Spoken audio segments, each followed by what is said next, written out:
સરકારી યોજના અને ફોર્મની માહિતી માટે જોતા રહો અમારી યુટ્યુબ ચેનલ।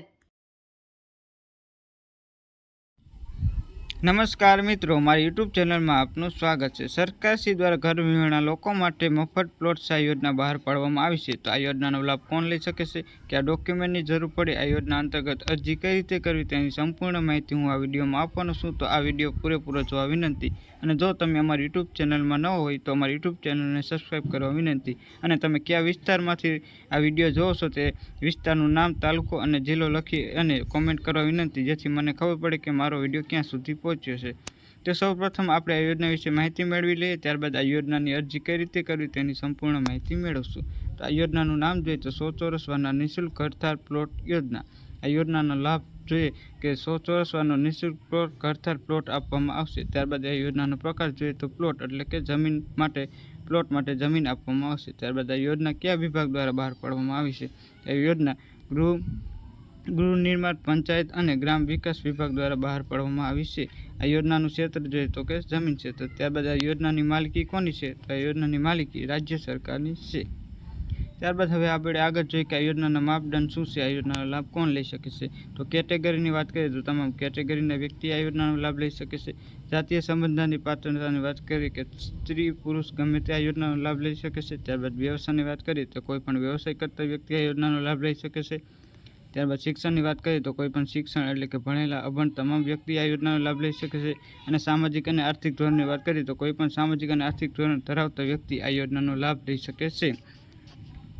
ત્યારબાદ હવે આ યોજના અંતર્ગત લાભ લેવા માટે આપણે અરજી ફોર્મ કઈ રીતે ભરવું તેની વાત કરીએ તો સૌપ્રથમ તમારે અહીં પ્રતિષ્ઠિત તાલુકા વિકાસ અધિકારીને લખી અને તમારે આ ફોર્મ ભરવાનું રહેશે। એટલે કે તાલુકા વિકાસ અધિકારી સમક્ષ તમારે આ અરજી ફોર્મ કરવાનું છે। સૌપ્રથમ તમારે જે પણ તાલુકા લાગતું તેનું તાલુકાનું નામ, ત્યારબાદ જે પણ અરજદાર હોય તેમનું અરજદારનું નામ, કાયમી સરનામું અને હાલનું સરનામું, આ તમારે તમામ વિગત નાખવાની છે।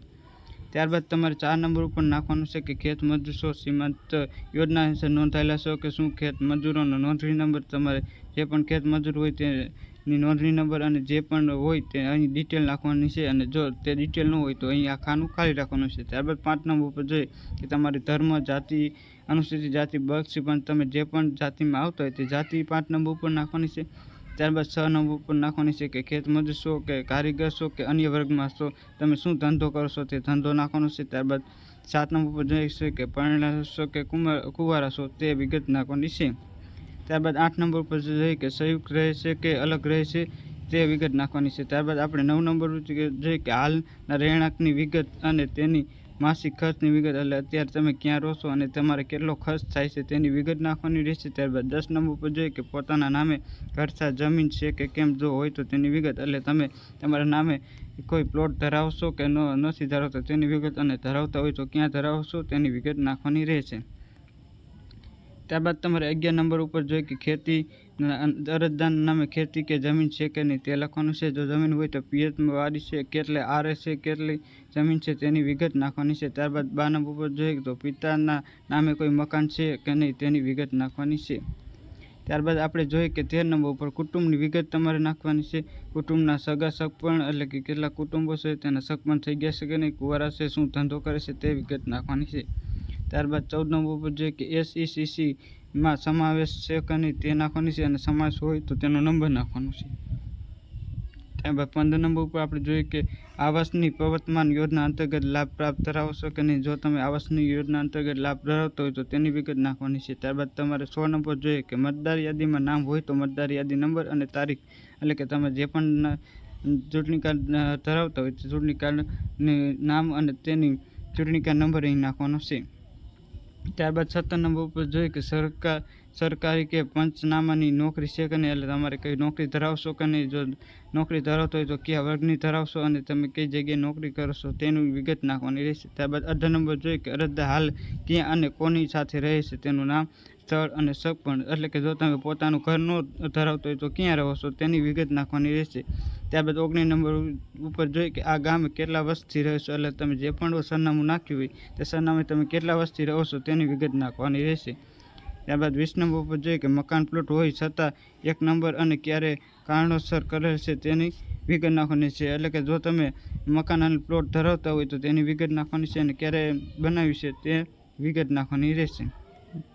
ત્યારબાદ તમારે 21 નંબર ઉપર જોવાનું છે કે અન્ય બીજા ગામે મકાન પ્લોટ છે કે ખેતની જમીન છે કે નહીં તેની વિગત નાખવાની છે. ત્યારબાદ અરજ શહેરી વિસ્તારમાં રહે છે કે ગ્રામ્ય વિસ્તારમાં રહે છે તેની વિગત નાખવાની રહેશે. ત્યારબાદ 23 નંબર ઉપર જોઈએ કે અરજદાર અગાઉ પ્લોટ અરજી કરેલ છે અને મંજૂર કરેલી હોય તો તે જમીન ન મળેલી તેને કારણસર પ્લોટ ન મળ્યો હોય તેની વિગત, એટલે કે જો તમે અગાઉ આ પ્લોટ મફત પ્લોટ માટે અરજી કરી હોય તો તે પ્લોટ મળ્યો છે કે નહીં અને ન મળ્યો હોય તો તે કયા કારણસર નથી મળ્યો તેની વિગત નાખવાની રહેશે.